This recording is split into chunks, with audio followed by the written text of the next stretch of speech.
بالله من الشيطان الرجيم.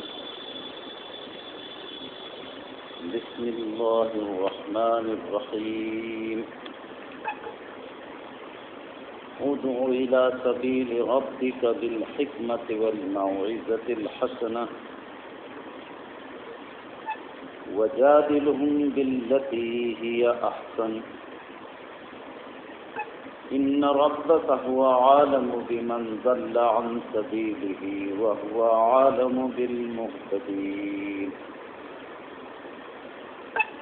وإن عاقبتم فعاقبوا بمثل ما عوقبتم به ولئن صبرتم لهو خير للصابرين. واصبر وما صبرك إلا بالله ولا تحزن عليهم ولا تك في ضيق مما يمكرون.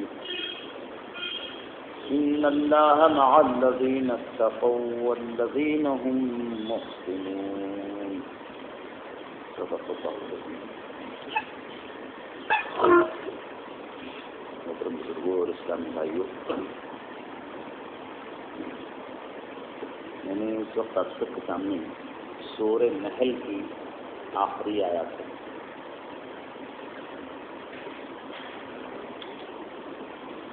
سورہ نحل کی یہ آیات میں نے پڑھی ہیں. اسی کے ساتھ ساتھ کچھ اور قرآن مجید کے مختلف مقامات سے کچھ آیتیں اس سے مربوط کرتے ہوئے وہ بھی میں آپ کے سامنے رکھ رہا ہوں. اللہ تعالیٰ نے فرمایا ہے وَمَنْ أَحْسَنُ قَوْلًا مِّمَّنْ دَعَا إِلَى اللَّهِ وَعَمِلَ صَالِحًا وَقَالَ إِنَّنِي مِنَ الْمُسْلِمِينَ. یہ ٹکڑے میں نے آپ کے سامنے پڑھے ہیں، یہ مکے میں نازل ہوئے اور آپ جانتے ہیں کہ نبی اکرم صلی اللہ علیہ وسلم پیدائش سے لے کر کے تقریباً 53 سال تک کا مکے میں رہے. نبوت کا اعلان جو ہوا اس کے بعد آپ 13 سال مکے میں. مدینے کے لوگوں سے آپ کی زندگی کا کوئی گوشہ چھپ سکتا تھا. مدینے کے لوگوں کے نگاہوں میں آپ کی زندگی کا کوئی گوشہ ایسا بھی ہو سکتا تھا جو نہ بہت واضح رہا ہو. لیکن مکے کے لوگ جو تھے ان کے سامنے تو آپ کے بچپن سے لے کر کے جوانی اور اعلان نبوت سب کچھ تھا. تو اللہ تعالیٰ نے مکے میں جو بات آپ کے اوپر رکھی ہے، ذمہ داری رکھی ہے، اس کی صداقت تو مدینے کے لوگوں نے اس کی گواہی دی، لیکن مکے کے اندر گویا اس کام اور اس مشن کی بنیاد رکھی گئی. یقیناً مکے میں کیوں بنیاد رکھی گئی، اس کے پیچھے بھی اللہ تعالیٰ نے جو حکمتیں رکھی ہیں. مکہ حضرت ابراہیم علیہ السلام کا قائم کردہ مرکز تھا اور حضرت ابراہیم سے نہ اختلاف یہود کر سکتے تھے، نہ نصارہ کر سکتے تھے، نہ مشرکین عرب کر سکتے تھے. یہود و نصارہ جس سلسلے بنو اسحاق کے سلسلے میں تھے، جو ان کے یہاں ہزاروں نبی آئے، وہ اس کے جد امجد حضرت ابراہیم علیہ السلام تھے. اور بنو اسماعیل یعنی جو لوگ مکے میں تھے اور خاص کر کے مکہ شہر کے اندر جو لوگ تھے وہ بنو اسماعیل کے لوگ تھے. حضرت اسماعیل علیہ السلام کا خاندان اور ان کے خاندان کے مختلف ذیلی شاخیں وہاں آباد تھیں. تو گویا اللہ تعالیٰ نے مکے سے یہ آواز اٹھائی، کیونکہ یہ بہت اہم بات ہے اس کو سمجھنا کہ اللہ رب العزت نے محمد الرسول اللہ صلی اللہ علیہ وسلم کی نبوت کے اعلان کے لیے مکے کو منتخب کرا. قرآن مجید کے اندر جو یہود اور نصارہ تھے ان کے کچھ کمنٹ سے نقل کیے گئے ہیں کہ وہ مکے کے مشرکین کو امی کہتے تھے. اپنے علاوہ وہ بقیہ اقوام ملل کو امی کہتے تھے، جڑ کہتے تھے، یعنی گویا بیوقوف سمجھتے تھے. تو اور ان کا دعویٰ یہ تھا کہ نبوت اور رسالت تو ہمارے یہاں ہی رہے گی. تو اللہ تعالیٰ نے ان کے اس زوم کو توڑ دیا ہے اور خود ان کا اپنا جو حال تھا، اس ہزاروں نبی آنے کے باوجود ان کے ہاں شرارتوں میں اضافہ ہوا. جس قدر نبی آتے چلے گئے قوم یہود کے اندر شرارتوں اور سرکشی ہی میں اضافہ ہوتا چلا گیا. چنانچہ آخری اس کی حد یہ تھی کہ پچھلے کئی نبیوں کو قتل کر چکے تھے، لیکن اس سلسلے کے آخری پیغمبر حضرت عیسیٰ علیہ السلام کو اللہ نے سراپا معجزہ بنا کے بھیجا. پیدائش معجزہ، چند گھنٹے کے تھے کہ ایک دم فصیح انداز میں باتیں کرنے لگے، معجزہ. بیماروں کے ہاتھ پھیر دیتے، شفا، معجزہ. مردہ تک کو کہہ دیتے کہ اللہ کے حکم سے زندہ ہو جا، کھڑا ہو جا، تو کھڑا ہو جاتا. چڑیوں کو بنا کر کے مٹی کو پھونک دیتے، اڑنے لگتی. اتنا بڑا معجزہ کہ اندھا بھی اس معجزے کو اگر سن لے تو وہ ایمان لے آئے. لیکن جب سرکشی بڑھ جاتی ہے حد سے، جب دلوں میں اللہ کا خوف بالکل نہیں رہ جاتا ہے، دلوں میں اللہ کا ڈر ہو، تبھی سمجھیے آدمی کے لیے ہدایت کا راستہ کھلتا ہے. ایک آدمی کسی بھی قوم کا ہے، ہندو ہے، سکھ ہے، عیسائی ہے، بودھ ہے، جین ہے، اسلام سے دور ہے، لیکن اگر آپ دیکھیں تو اس کے دل میں کہیں اپنے پیدا کرنے والے کا خوف اس کو لرزہ دیتا ہے، کہیں وہ گھبراہٹ ساری ہوتی ہے، تو سمجھیے کہ اس کا دل ہدایت کے لیے کھل بھی سکتا ہے. اس لیے کہ اس کے دل کے اندر ایک بہت قیمتی بات چھپی ہوئی ہے. بھلے وہ کسی قوم میں ہو، اس کے دل کے اندر اللہ کا ڈر کہیں چھپا ہوا. تو یہ ڈر نکل گیا تھا یہود و نصارہ کے دلوں سے، بحیثیت قوم کی یہ ڈر نکل گیا. تو چنانچہ اللہ تعالیٰ نے اپنے بار بار ہمارے امام حضرات کو آیتیں پڑھتے ہیں سورہ آل عمران کی. اللہ نے فرمایا یا ایھا الذین آمنوا اتقوا اللہ حق تقاتہ ولا تموتن الا وانتم مسلمون. اے ایمان والو، اللہ کا تقوی اختیار کر لو، حق تقاتہ، جیسا کہ اس کا تقوی اختیار کرنے کا حق ہے. ولا تموتن الا وانتم مسلمون، تمہیں موت نہ آئے مگر اس حال میں کہ تم اللہ کے حوالے ہی رہنا، اللہ کا مسلم ہی رہنا. کہیں ایسا نہ ہو کہ اپنا سر اللہ کی حوالگی سے نکال لو اور موت آ جائے تو اس کا مطلب تم حالت اسلام میں نہیں مرو گے. ایک اللہ کے حوالے کرنے کا کیا مطلب؟ عقیدہ، فکر، عبادت، اعمال، سب کے سب چیزیں اللہ کے حوالے. اللہ کے حد اطاعت میں ہم نے اپنا سر ڈال دیا. سرکشی جو لفظ آپ اردو میں بولتے ہیں، اسی کو عربی میں طغا کہا گیا. فاما من طغا، جس نے سرکشی کی، مطلب اس نے یعنی گویا کہ جیسے آپ نے کسی دائرے میں، کسی سرکل میں اپنا سر دے دیا اور کہا کہ میں اس کا قیدی ہوں یا اسی میں اب بندھ گیا ہوں میں، اور پھر آپ اس کے بعد اپنا سر اس دائرے سے نکال لیں. تو وہ جو دائرہ تھا اللہ کی بندگی کا تھا، اللہ کے اطاعت کا تھا، اسلام کا تھا. اب آپ نے اپنا سر نکالا تو اس کا مطلب اب اس دائرے اطاعت اور حوالگی میں نہیں رہ گئے. تو اللہ تعالیٰ نے فرمایا موت تمہیں آنی چاہیے کہ تم اللہ کے حوالے رہو.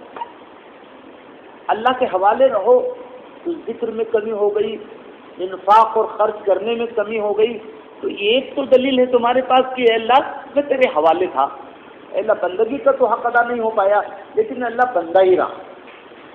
یہ ہے موت آئے تو بندہ رہنے کی شکل میں، اللہ سے مسلم رہنے کی شکل میں. اور فرمایا کہ ولا تموتن الا وانتم مسلمون، اسی حال میں موت آنی چاہیے کہ تم مسلمان ہو.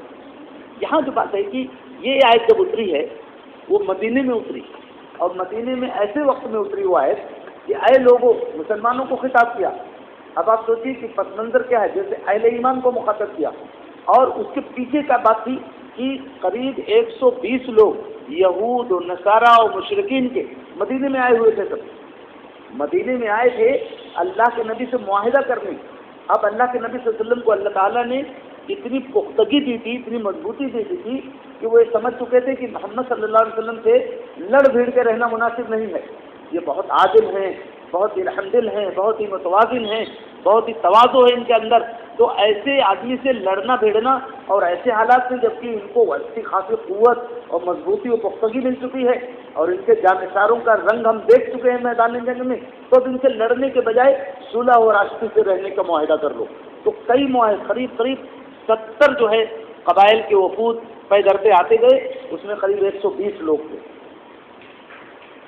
اللہ کے نبی صلی اللہ علیہ وسلم پر یہ آیتیں اتری اس میں یہود کے لوگ تھے، نصارہ کے لوگ زیادہ تھے، عیسائی زیادہ تھے۔ اللہ تعالیٰ نے فرمایا اے لوگوں جو ایمان لائے ہو اپنے دلوں میں اللہ کا تقویٰ پیدا کرو۔ دیکھو اللہ کا تقویٰ اگر نہیں رہا تو تمہارے سامنے ابھی ایک قوم کے لوگ گئے ہیں، تمہارے سامنے ابھی ان قوموں کے وفود آئے ہیں، ان کا حال یہ ہے کہ ان کے دلوں سے اللہ کا ڈر نکل گیا تو نبی کو قتل کرنے سے باز نہیں آئے۔ یہود کے بارے میں قرآن کی گواہی ہے کہ انہوں نے ایک سے زائد نبیوں کا قتل کیا، یقتلون الانبیاء، نبیوں کو قتل کرتے رہے، ان کو اذیت دیتے رہے، اور اپنی دانش میں تو انہوں نے حضرت عیسیٰ کو بھی قتل کر دیا تھا۔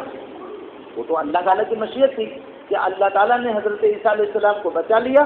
انہی میں کے جو لوگ قتل کرنے آئے تھے انہی کی گروپ کے ایک آدمی کی شبیہ اللہ تعالیٰ نے حضرت عیسیٰ علیہ السلام سے کچھ سملر دکھا دی لوگوں کو، انہوں نے اس آدمی کو پکڑ لیا اور کہا اسے سولی دے دو۔ وہ چلاتا رہا کہ میں مسیح نہیں ہوں، چلاتا رہا کہ میں عیسیٰ نہیں ہوں، لیکن لوگوں نے کہا نہیں تم ہی ہو، اپنے ہی آدمی کو سولی دے دی، اور اللہ تعالیٰ نے حضرت عیسیٰ علیہ السلام کو اٹھا لیا۔ تو اپنی دانش میں تو انہوں نے قتل کیا، بہت دنوں تک یہودی فخر کرتے رہے کہ ہم نے عیسیٰ کو قتل کر دیا۔ تو یہ اللہ رب العالمین نے اشارہ کیا کہ دیکھو تمہارے دلوں میں تقویٰ ہونا چاہیے۔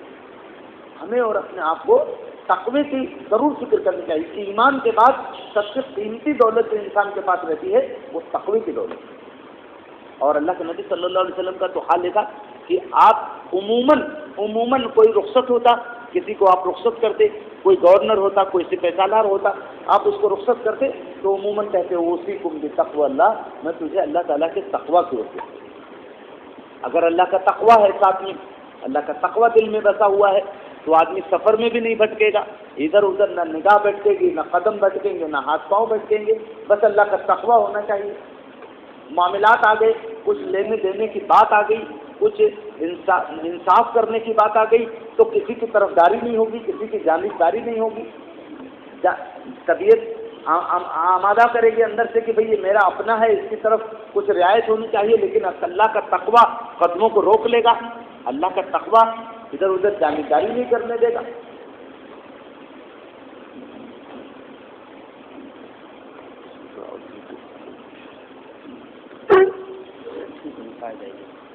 اللہ کا تقوی انسان کو ہر وقت بچاتا ہے، اللہ کا تقوی جو ہے وہ انسان کی حفاظت کرتا ہے۔ اللہ کے نبی صلی اللہ علیہ وسلم کی یہ بات حضرت جتنے بہت سارے لوگوں کے بارے میں آتا ہے کہ آپ فرماتے ہیں دیکھو اللہ کا تقوی کا دامن ہاتھ سے نہ چھوڑنا۔ ہمارے ملک کے اندر ایک میں مثال دیتا ہوں، ہمارے ملک کے اندر ایک بادشاہ ہوا، 5 سال صرف اس نے حکومت کی، 5 سال اتنے بڑے بڑے کام کیے 5 سال کے اندر، حیرت ہوتی ہے۔ پشاور سے لے کے ڈھاکہ تک کی سڑک بنوا دیا، اس کے صرف سڑک نہیں بنوایا تھا، اس کے کنارے سرائے بنوا دیے، پیڑ لگوا دیے، زمینوں کی پیمائش کرائی، باقاعدہ معلم متعین کیے، الگ الگ علاقوں میں مبلغ متعین کیے۔ حیرت ہوتی ہے، جانتے کیا ہے؟ اس بادشاہ کو اللہ کے نبی صلی اللہ علیہ وسلم، مغلیہ بادشاہ ہمایوں سے اس کی لڑائی ہوئی تھی، جبکہ ایک زمانے میں ہمایوں کی باپ کے فوج کا وہ سپاہی تھا، لیکن جب اللہ تعالیٰ کسی کو تقوی کی دولت دے دیتا ہے، اس کا نام فرید تھا، اصل میں اس کا نام فرید تھا، شیر تھا۔ اس نے خواب دیکھا کہ اللہ کے نبی صلی اللہ علیہ وسلم تشریف لائیں گے۔ ہندوستان کے بہت خوش نصیب بادشاہوں میں وہ ہے جس نے نبی اکرم صلی اللہ علیہ وسلم کو خواب میں دیکھا۔ اس نے خواب دیکھا کہ نبی اکرم صلی اللہ علیہ وسلم تشریف لائے ہیں اور آپ فرما رہے ہیں کہ فرید ان قریب اللہ تعالیٰ اس ملک کی باغ ڈور تمہیں دینے والے، تو دیکھنا عدل اور تقوی کا دامن ہاتھ سے نہ چھوڑنا۔ تو 5 سال کی اگر آپ اس کی زندگی دیکھیں گے تو عدل اور تقوی کے ادھر ادھر نہیں گیا، انتہائی۔ اور یہ عدل اور تقوی، یہ عدل سے اس زمین میں انصاف، امن، آستی، فراوانی ہر چیز بھر جاتی ہے جب عدل ہوتا۔ اور قرآن نے کہا اعدلوا هو اقرب للتقوی، عدل کرو، یہی تقوی کا تقاضا ہے۔ تو عدل اور تقوی کا آپس میں بہت گہرا ساتھ ہے، بہت بہت کلوز ریلیشن ہے۔ تو اللہ رب العالمین نے ایمان والوں کو یہ تاکید کی۔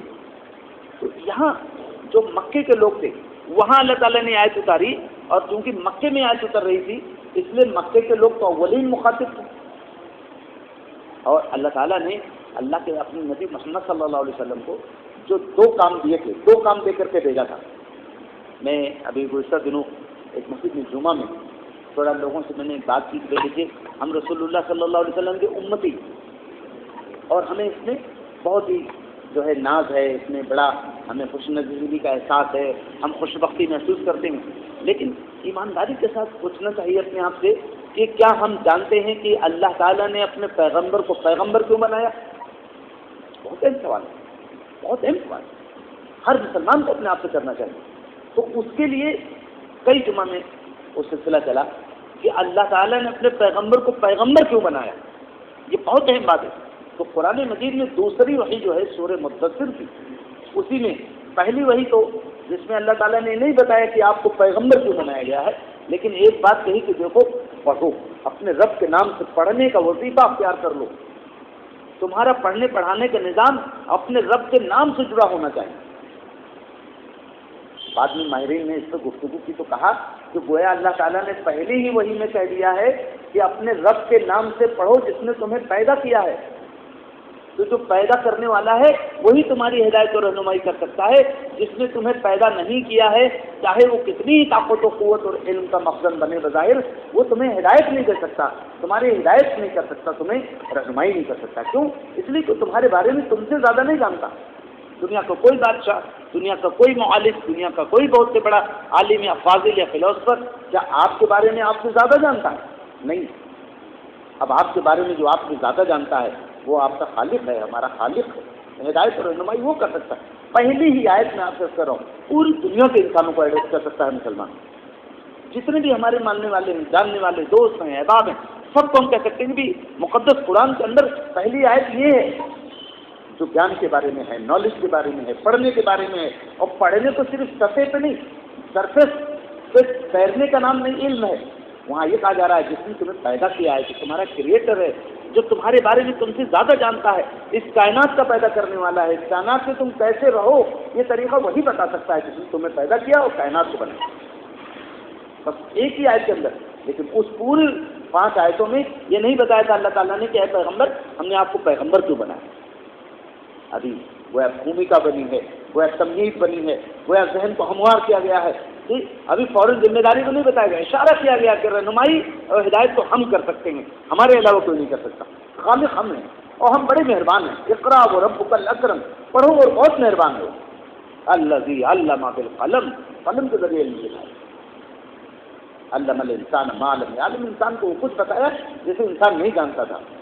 اس کے بعد اللہ تعالیٰ نے دوسری وہی اتاری. بعض روایات سے آتا ہے 1 سال بعد، بعض سے آتا ہے 10 مہینے بعد. اس طرح سے ایک کنسیڈریبل انٹرول پر اتارا ہے، ایک مطلب محسوس انٹرول رکھا اس کے اندر. پہلی وحی کے بعد رسول اللہ صلی اللہ علیہ وسلم کو جو گھبراہٹ تاری ہوئی تھی کہ اللہ تعالیٰ نے اتنا بڑا بوجھ میرے کمزور ناتمہ کندھوں پہ ڈال دیا ہے، میں کیسے اس کو نبھاؤں گا، کیسے کروں گا. اب جب تک اللہ کے نبی صلی اللہ علیہ وسلم اپنے طور پہ نارمل ہو گئے تھے، لیکن اللہ کو معلوم تھا کہ نہیں ابھی دوسرا بوجھ اتار دیں گے تو نبی کی نارملٹی ختم ہو جائے گی، اس کو بوجھ کو برداشت نہیں کر پائیں گے. چنانچہ ایک لمبا انٹرول رکھا، اس کے بعد اتارا اور بتایا کہ ہم نے آپ کو پیغمبر کیوں بنایا. تو فرمایا یا ایھا المدثر، اے وہ لپیٹ کے لیٹنے والے. 2 کام فرمائے، قم فانذر وربک فکبر. یہ دونوں آیت میری گزارش ہے کہ آپ دونوں لوگ اس کو یاد رکھیں. نہیں ہو تو اس کو واقعی اپنے کمروں میں رکھنا چاہیے. ہم جس پیغمبر کی نسبت سے مسلمان کہلاتے ہیں، اس پیغمبر کی آمد کا مقصد پہلی بار قرآن میں یہی بیان ہو رہا ہے. پہلی بار اللہ تعالیٰ نے اپنے نبی کو یوں بتایا کہ اے وہ لپیٹ کے لیٹنے والے، اے انسانیت کے غم میں بھولنے والے، چادر اوڑھ کے لیٹ جانے والے، اے میرے حبیب اٹھ جائیے، اٹھ جائیے، انسانیت کا بہت برا ہے. قم فانذر، انسانیت جہنم کے کگار پہ پہنچ چکی ہے. فرمایا جو ہے وکنتم علی شفا حفرۃ من النار فانقذکم منها، اور تم جہنم کے کگار پہ پہنچ چکے تھے، اللہ تم کو وہاں سے بچا لایا. تو اٹھ جائیے ابھی. فانذر، لوگوں کو خبردار کر دیجیے، آگاہ کر دیجیے. جس راستے پہ چل رہے ہیں، جس جگہ پہ جا رہے ہیں، بھڑکتی ہوئی آگ، انتہائی ہولناک تباہی ان کا انتظار کر رہی ہے. ایک ہولناک تباہی ان کا انتظار کر رہی ہے. کہاں موقع ہے اوڑھ لپیٹ کے لیٹنے کا، حوصلہ چھوڑنے کا، حوصلہ کمزور ہو.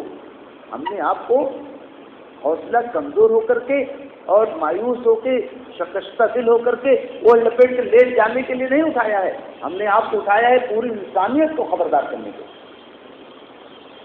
بالکل مشرق و مغرب اور شمال و جنوب سے ماورا، بالکل پوری انسانیت پورے گلوب سے جہاں بھی بستی ہے آپ سب کو خبردار کرنے کے لیے اٹھائے گئے ہیں.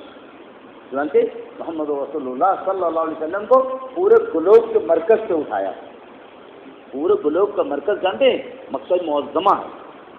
اب بالکل ایک جغرافیکل فیکٹ کے تحت آ گیا ہے کہ اگر پورے زمین میں جو آباد حصے ہیں، خشکی کے حصے ہیں، اگر پورے خشکی کے حصے کو ناپ لیا جائے تو مرکز ہونے کا کسی کو اگر حق حاصل ہے تو مکہ معظمہ ہے. مکہ کے معنی بھی ہوتے ہیں ایسے، پیٹ میں آپ کے ناف ہے نہ ناف، وہ سینٹر آف دی باڈی ایک طرح سے، تو مکہ کے معنی ناف کے ہوتے. تو وہاں اللہ تعالیٰ نے اپنے پیغمبر کو اٹھایا اور کہا وان سے اٹھیے اور خبردار کر دیجیے، آگاہ کر دیجیے، بالکل ہاں کوئی پکارے بتا دیجیے کہ دیکھو جہنم کے تمہیں منہ پھاڑے نکلنے آ رہے ہیں. اللہ کے نبی تو مثال بھی نہیں دی. کیا لوگوں میں موت کی پہاڑی پہ کھڑا ہوں، موت کے پاس اس پار دنیا ہے اس پار آخرت ہے، اور آخرت میں جہنم تمہیں منہ پھاڑے نکلنے کے لیے آ رہے ہیں. تو دیکھو آگاہ ہو، اللہ کے ساتھ شرک نہ کرو، لوگوں کا حق نہ مارو، بے حیائی و بدکاری سے باز آ جاؤ. یہ اوپر اللہ تعالیٰ نے یہ دے کے بھیجا. گویا انسانیت کو بچانا، انسانیت کو خبردار کرنا، یہ ہے پہلا کام جو نبی کو دیا گیا ہے. اور دوسرا کام کیا دیا گیا ہے؟ معاف کیجیے، دوسرے کام کے بارے میں میرا اپنا احساس ذاتی کہ کم سے کم 100-150 سال سے امت نے اس طرف زیادہ توجہ ہی دی. کچھ علاقوں میں توجہ کی تو شیاطین نے ان کو مار مار کے کچل دیا. دوسرا کام بہت انقلابی ہے اصل میں. پہلا کام پوری انسانیت کا درد سمیٹنے والا ہے. پوری انسانیت بھی جہاں کہیں بھی انسان بھٹکا ہے، اللہ سے دور ہے، اللہ رب العالمین سے دوری کے نتیجے میں جہنم کے کگار پہ جا رہا ہے، جہنم کے ڈگر پہ جا رہا ہے، سب کو خبردار کرنا ہے. چاہے وہ ایسٹ میں ہو یا ویسٹ میں، وہ ہندو ہو یا سکھ، انگریز ہوں یا جو ہے برمی ہوں یا بودھ ہوں، کوئی بھی ہو، سب کو خبردار کرنا ہے. محمد رسول اللہ صلی اللہ علیہ وسلم کو اللہ تعالیٰ نے آپ کا مرتبہ قرآن میں بیان کیا. میں آپ سے بہت ادب کے ساتھ سنوں، یہی بات ہے جس کو ہمیں پوری دنیا کے انسانوں کے سامنے کہنا ہے. آپ اللہ نے فرمایا وما ارسلناک الا کافۃ للناس بشیرا ونذیرا. اے محمد صلی اللہ علیہ وسلم، ہم نے آپ کو پوری انسانیت کے لیے بشیر و نذیر بنا کے بھیجا ہے، پوری مانوتا کے لیے بھیجا ہے. جو پوری مانوتا کا ہے، جو پوری انسانیت کا ہے، اس کا نام لینے والے، اس کے نام کا کلمہ پڑھنے والے اگر اسے کسی ایک قوم ملت کا بتا دیں تو بہت غلط ہو جائے گا، بہت غلط ہو جائے گا. آپ تو پوری انسانیت کے. میں آپ سے عرض کر دوں کہ ہم اور آپ نے آپ کو پہچان لیا ہے تو ہم سمجھتے ہیں کہ ہم آپ کے سچے وارث اور سچے جانشین اور سچے ترجمان ہیں. لیکن آپ صلی اللہ علیہ وسلم تو ان کے بھی ہیں جو آپ کو نہیں پہچانا، جنہوں نے ابھی آپ کو نہیں پہچانا، یا آپ کی کچھ خوبیوں کو پہچانا ہے، آپ کی حیثیت کو نہیں پہچانا. ہمارے ملک میں ایک صاحب کی گاندھی جی تھی، بڑا نام ہے. مجھے تو ترس آتا ہے ایسے لوگوں پر. اس کی بات آپ سے سنو کہ اتنا پڑھا لکھا ہو کر کے، اتنے سینکڑوں مضامین لکھ کر کے آدمی بنیادی حقیقت کو نہیں سمجھ سکا، خوبیوں کو سمجھتا رہا، حیثیت نہیں سمجھ پایا. کہا کہ محمد صلی اللہ علیہ وسلم کے بارے میں کہا کہ میں جانتا ہوں کہ محمد صاحب بہت آدرش پروش ہیں. میں نے خود ان کے مضامین پڑھے، بہت آدرش، بہت آئیڈیل پرسنالٹی ہیں وہ تاریخ کے. یتیموں کے سرپرست ہیں، بیواؤں کی خبر گیری کرنے والے ہیں، غلاموں کو آزادی دلانے والے ہیں. کہتے ہیں کہ غلاموں کو آزادی دلانے کا اصل چہرہ محمد صلی اللہ علیہ وسلم کے سر. کسی نے مولانا خانوی صاحب سے کہا کہ گاندھی جی کہتے ہیں یہ بات، تو بڑی عجیب بات کی. انہوں نے کہا کہ جب وہ جانتا ہے تو مانتا کیوں؟ جاننا کافی نہیں. معاف کیجیے، یہاں میرے کچھ نوجوان عزیز بھی بیٹھے ہیں، آبجیکٹو نالج وہ سفیشینٹ نہیں ہے. آپ یہ جان جائیں کہ محمد صلی اللہ علیہ وسلم یہ تھے، ایسے تھے، ویسے تھے. جاننا کافی نہیں ہے. ایمان ضروری ہے، ایمان ضروری ہے. میں آپ سے کر رہا ہوں اس ملک کے اندر بہت سے لوگ آپ کو مل جائیں گے جو محمد صلی اللہ علیہ وسلم کی خوبیوں کا اعتراف کریں گے. بڑے دیالو تھے، عورتوں پہ بڑا اٹھان کا کام کیا اور ان کو ذلت اور نسبت سے نکالا، جی غلاموں کو نجات دلائی اور جو ہے انسانیت کو بڑے اونچے اخلاق دیے. لیکن کیا یہ جاننا کافی ہے؟ کیا انسانیت کو یہ جاننا اللہ کے یہاں نفع دے سکتا ہے؟ نہیں۔ ایمان ضرور۔ میرے عزیزوں، میں اپنے نوجوان سے کہنا چاہتا ہوں، ایمان کو پختہ کریں۔ محمد رسول اللہ صلی اللہ علیہ وسلم پوری انسانیت کے لیے آئے تھے۔ میں اپنے نومری کی بات کر رہا ہوں۔ بالکل ہندوستان اور پاکستان کے درمیان جنگ کا خدشہ تھا، فوجیں بالکل دونوں طرف تھی، لیکن اسی بیچ میں ہندوستان میں ایک عالمی انداز کا مشاہرہ ہوا نافیہ، تو یہاں ہندو شعرا بھی تھے، پاکستان کے شعرا آئے، مطلب ایک اچھی فضا بنانے کی بھی کوشش ہوئی۔ تو پاکستان کے حکمرانوں کو مجھے اس پہلو سے بہت ہوا ہے کہ اکثر لوگ بولتے ہیں پہلے، سوچتے بعد میں۔ یہ بہت بڑی ان کی ایک کمی غلطی ہے جب سے ہوش میں ہیں کہ بولتے پہلے ہیں، سوچتے بعد میں، جبکہ عقل مندوں کی پہچان ہے کہ سوچیں پہلے اور بولیں بعد میں۔ تو یہاں جو مشاہرہ ہوا اس پر وہاں کے ایک وزیر نے کمنٹ کیا، کہا کہ ہندوؤں کو کیا حق پہنچتا ہے کہ محمد صلی اللہ علیہ وسلم کی تعریف میں اشعار کہیں جبکہ ان کو مانتے ہیں۔ تو یہاں بہت ہمارے جو بزرگ لوگ ہیں جانتے ہوں گے، بہت بڑے اردو کے ادیب اور شاعر تھے کنور مہندر سنگھ بیدی، انہوں نے ایک نظم کہی، اللہ کے نبی کی شان میں کہی، اور اس آدمی کو اشارہ کرتے ہوئے کہا کہ عشق ہو جائے کسی سے کوئی چارہ تو نہیں، صرف مسلم کا محمد پہ اجارہ تو نہیں، صلی اللہ۔ ہمارے ماں باپ آپ کو پتا کتنی عجیب و غریب بات کہی، کوئی مسلمانوں کا اجارہ نہیں محمد رسول اللہ صلی اللہ علیہ وسلم۔ آپ تو رحمت للعالمین ہیں، جن سے پرندے فیض پاتے ہیں، جی، جن سے درختوں کو فیض ملتا ہے۔ یہ ایسی بات نہیں کر رہا ہوں، یہ آج کی سائنٹیفک جو ہے ایولیوشن کے دور میں بات ثابت شدہ ہے۔ آج جس چیز سے دنیا پناہ مانگ رہی ہے کہ آئندہ 20-25-35 سال میں پوری دنیا کے اندر ٹیمپریچر بہت زیادہ ہو جائے گا، اوزون لیئر کے ڈسٹربنس کی وجہ سے ہیٹ بہت زیادہ ہو جائے گی زمین اس ارض کے سرفیس پر، اور اس کا علاج کیا ہے؟ زیادہ سے زیادہ درخت لگائے جائیں۔ اٹھا کے دیکھو 1500 سال پہلے آ کے جڑو محمد رسول اللہ صلی اللہ علیہ وسلم کی درسگاہ سے، آپ کے درسگاہ فیض سے، وہاں کیا بتایا جا رہا؟ فرمایا آپ نے یہ ہے، یہ اس کو کہ آپ رحمت للعالمین ہیں، صرف انسانوں اور جنوں اور بکری اور بھیڑ اور اونٹ اس کے لیے نہیں، اس عالم کے ہر چیز کے لیے آپ رحمت ہیں۔ اس زمین کا کوئی ذرہ آپ کے فیض سے محروم نہیں ہے۔ آپ نے فرمایا اگر تمہیں قیامت کی واضح علامتیں نظر آ جائیں اور تمہارے درخت میں ہاتھ میں کوئی پودا ہو تو اس کو لگا دو، موقع ہو تو ایک درخت لگا دو، آپ نے فرمایا۔ یہ کیا ہے؟ قیامت سے عرف کے حالات کو محمد رسول اللہ صلی اللہ علیہ وسلم سے زیادہ کو خبر دی گئی ہوگی۔ تو گویا اشارہ ہو رہا ہے کہ محمد رسول اللہ صلی اللہ علیہ وسلم کا فیضان وہ صرف مسلمانوں میں محدود نہیں ہے۔ ہاں، مسلمانوں کا فرق ہے دوسری قوموں سے کہ انہوں نے محمد صلی اللہ علیہ وسلم کی خوبیوں کو نہیں صرف پہچانا ہے، آپ کے مقام اور حیثیت کو بھی پہچان لیا۔ بقیہ خوبیوں پر اٹھا کے دیکھیے کتابیں، میں تو 50 غیر مسلموں کی کتابیں اب تک پڑھ چکا ہوں، سلام وغیرہ کے اوپر ایسی ایسی باتیں لکھی ہیں جو عام طور سے مسلمان مصنفین کے ذہن میں نہیں آتی۔ ایک غیر مسلم نے لکھا کہ محمد صلی اللہ علیہ وسلم نے اپنے ماننے والوں کو ایک ایسا طریقہ دیا ہے کہ ایک ادنا مسلمان، ایک ان پڑھ مسلمان، ایک دیہات کا بالکل جو ہے علم کے کسی سینٹر سے وابستہ نہیں ہے، لیکن ایک ادنا مسلمان راستہ چلتا ہے تو دونوں طرف محبت کے پھول بھی کرتا جاتا ہے۔ السلام علیکم، السلام علیکم، السلام علیکم، السلام علیکم، بچہ ملتا ہے بیٹے السلام علیکم، بوڑھا ملتا ہے چچا السلام علیکم، ہم عمر ملتا ہے بھائی السلام علیکم، کوئی عورت مل گئی بوڑھی اماں السلام علیکم، محبت کے پھول بھی کرتا ہے۔ یہ کسی مسلمان کا تذکرہ نہیں ہے۔ محمد رسول اللہ صلی اللہ علیہ وسلم کو خوبیوں اور کمالات سے اشش کرنے والے ہم، اتنا اشش کرنا کافی نہیں ہے، مضبوط ایمان کی ضرورت ہے، اور یہ ثابت کرنے کی ضرورت ہے کہ محمد صلی اللہ علیہ وسلم پوری انسانیت کے نفع کے لیے آئے تھے، پوری انسانیت کے لیے آپ پریشان ہوئے، پوری انسانیت کے لیے آپ جو ہے آپ نے اپنا سکھ چین آرام سب کچھ تج دیا، پوری انسانیت کے لیے کیا آپ نے۔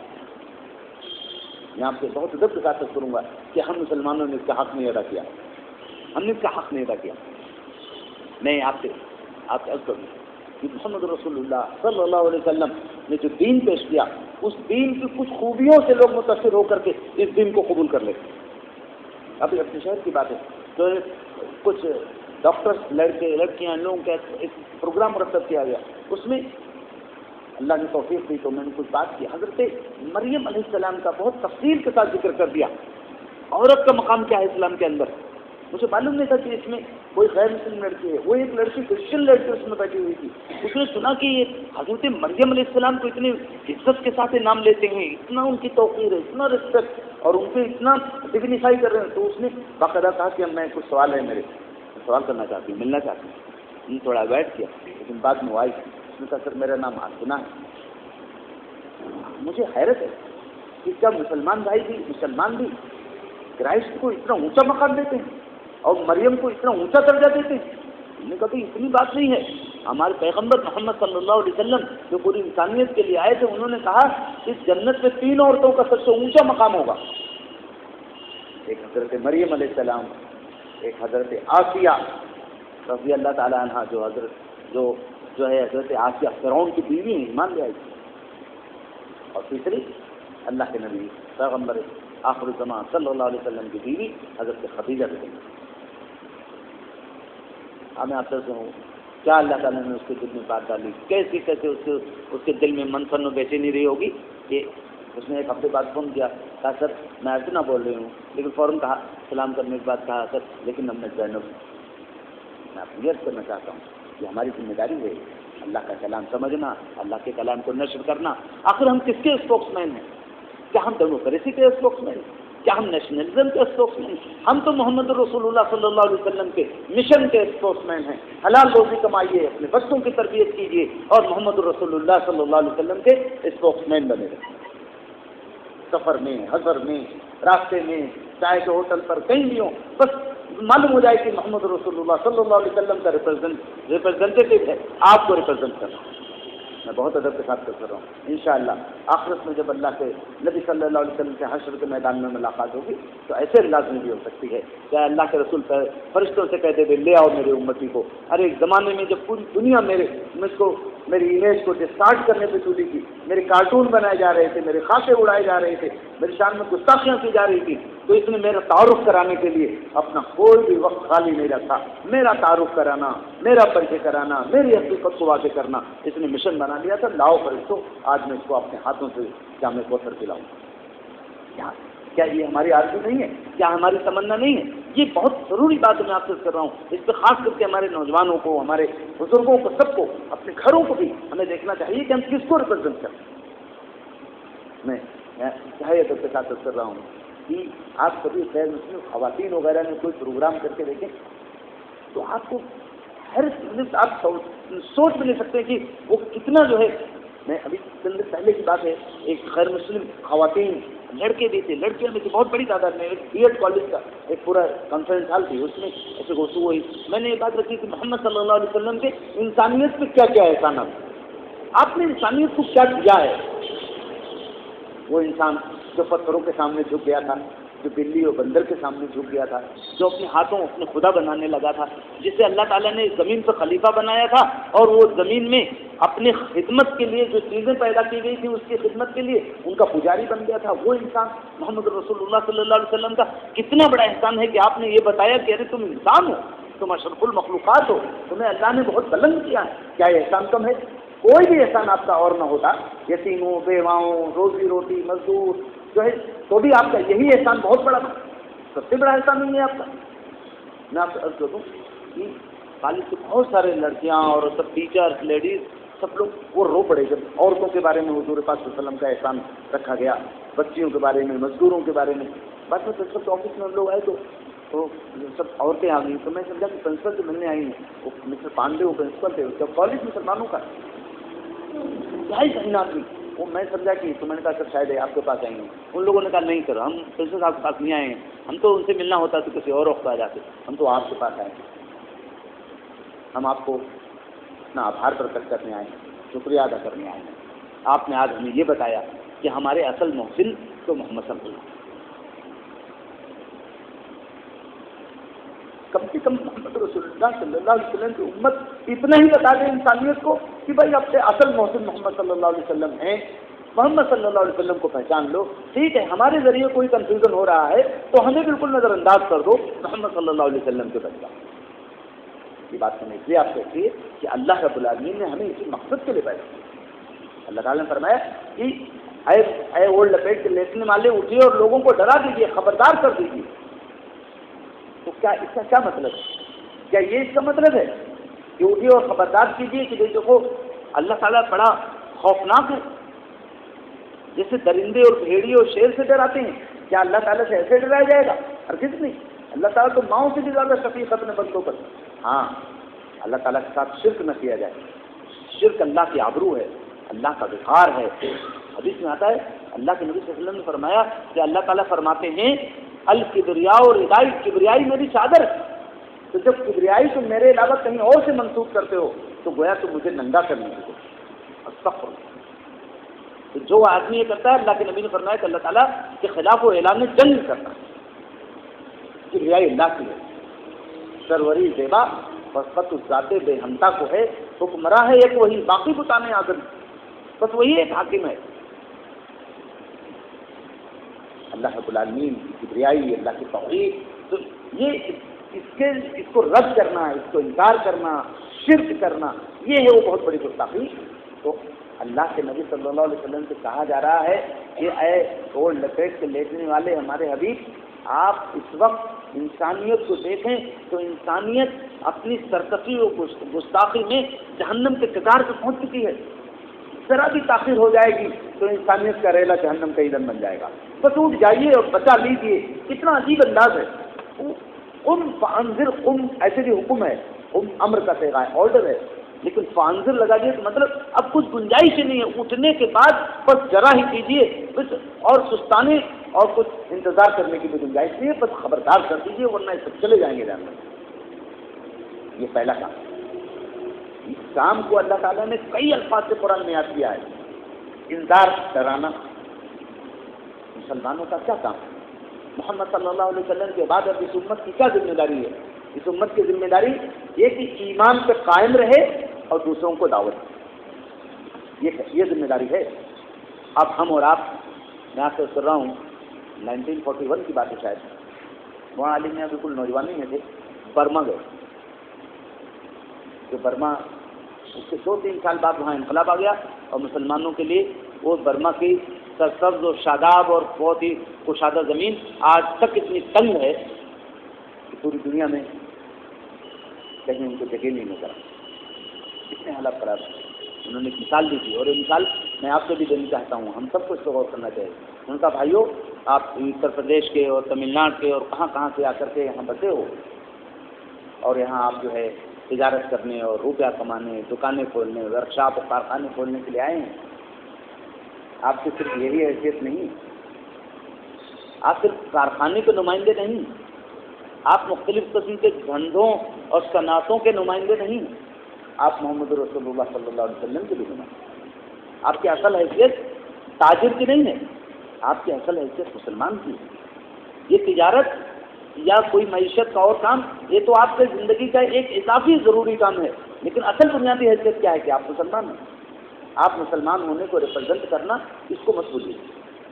عجیب بڑی مثال دی ہے اللہ کے بندے نے، کہا کہ مان لو آخرت میں یہاں سے لوگ پیش ہوں برما کے علاقے سے، اور یہ ہو کہ بھئی یہ وہ آدمی ہے جس کے پاس 10 کارخانے تھے، یہ آدمی ہے جس کے یہاں 500 نوکر تھے، یہ آدمی جس کے یہاں 25 گودام تھے، لیکن کچھ لوگ ایسے آئیں جن کے بارے میں فرشتے کہیں پروردگار یہ وہ شخص جس کے ذریعے 10 لوگوں کو اللہ کا دین ملا تھا، یہ شخص جس کے ذریعے 25 لوگوں کو ہدایت ملی تھی، فلاں شخص جس کے ذریعے 50 لوگوں کو اللہ کے دین کی رہنمائی مل گئی تھی، تو کون بہتر ہوگا؟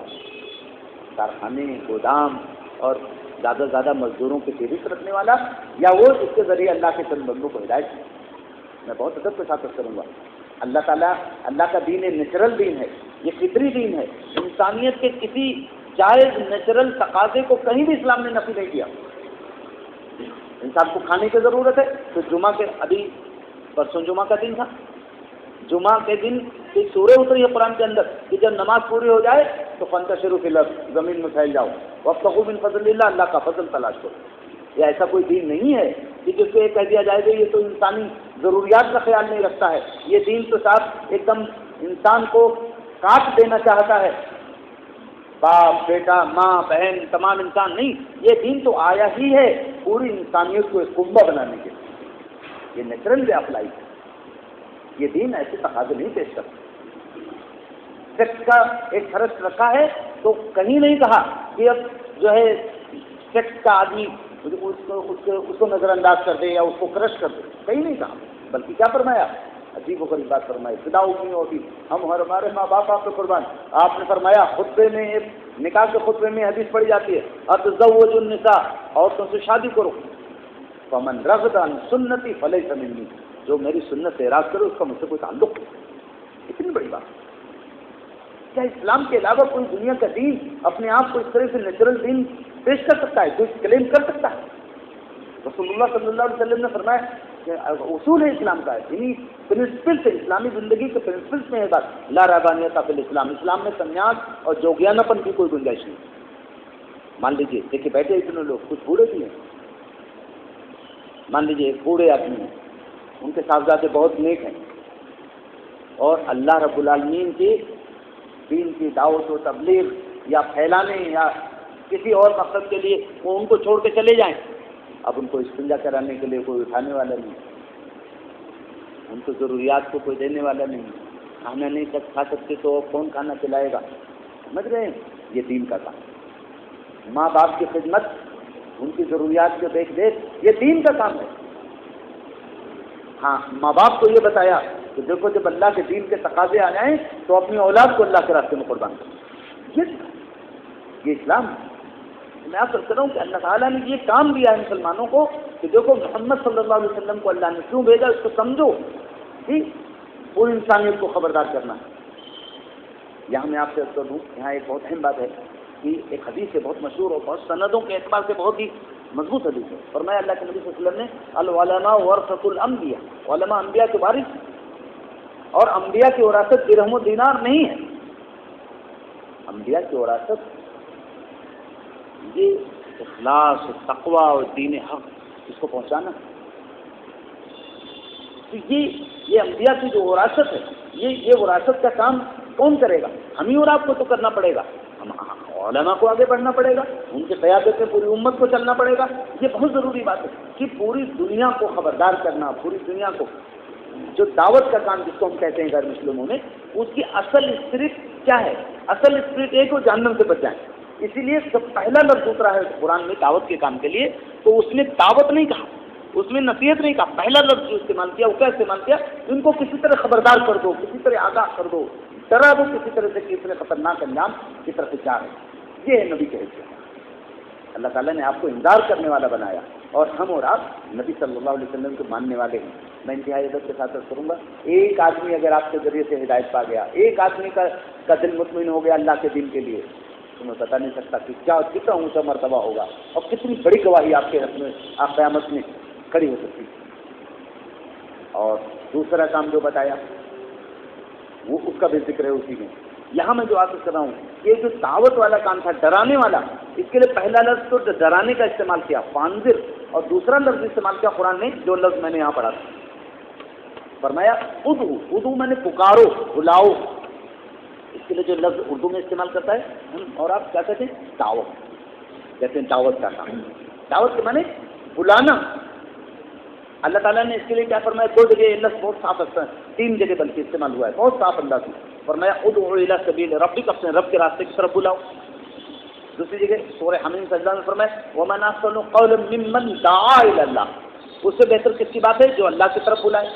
اور پھر ایک جگہ فرمایا جو قل ھذہ سبیلی ادعو الی اللہ، کہہ دیجیے اے پیغمبر کہ یہ میرا راستہ ہے اللہ کی طرف لوگوں کو بلانا. محمد رسول اللہ صلی اللہ علیہ وسلم کی امت کی ایک ذمہ داری ہے. میں انتہائی ادب کے ساتھ کروں گا کہ اگر ہم میں سے مان لیجیے ہم 15 لوگ اس میں تیار ہیں کہ بھائی ہم کم سے کم ایک سال میں 3 لوگوں تک اللہ تعالیٰ کے دین کی بات پہنچائیں گے تو پورے سال میں 45-50 لوگوں تک بات پہنچائیں گے. اور یاد رکھیے آپ اس پہ مایوس مت ہوئیے کہ آپ کے پیغام پہنچانے سے وہ ایمان لایا کہ نہیں لایا. حالانکہ میں جس اللہ سے میرا سوچنا ہے کہ اللہ تعالیٰ ہماری کمزور ارادوں حوصلوں کو بہت اچھی طرح جانتے ہیں. اللہ تعالیٰ صحابہ کے عزم و حوصلوں کو بھی جانتے تھے اور ہماری کم حوصلگی کو بھی جانتے ہیں اچھی طرح. جانتے تھے اللہ تعالیٰ کہ یہ میرے نبی کے اصحاب جو ہے یہ پوری زندگی محنت کرتے رہیں، ایک بھی رزلٹ نہ آئے تو ان کے حوصلے کمزور نہیں ہو سکتے، ان کے ایمان میں کوئی کمزوری نہیں آ سکتی ہے. لیکن اللہ تعالیٰ کو معلوم ہے کہ میرے نبی کے بعثت کے بعد 1500 سال بعد جو امتی آئیں گے وہ بڑے کم حوصلے کے، بڑے چھوڑ دلے ہوں گے. اور اگر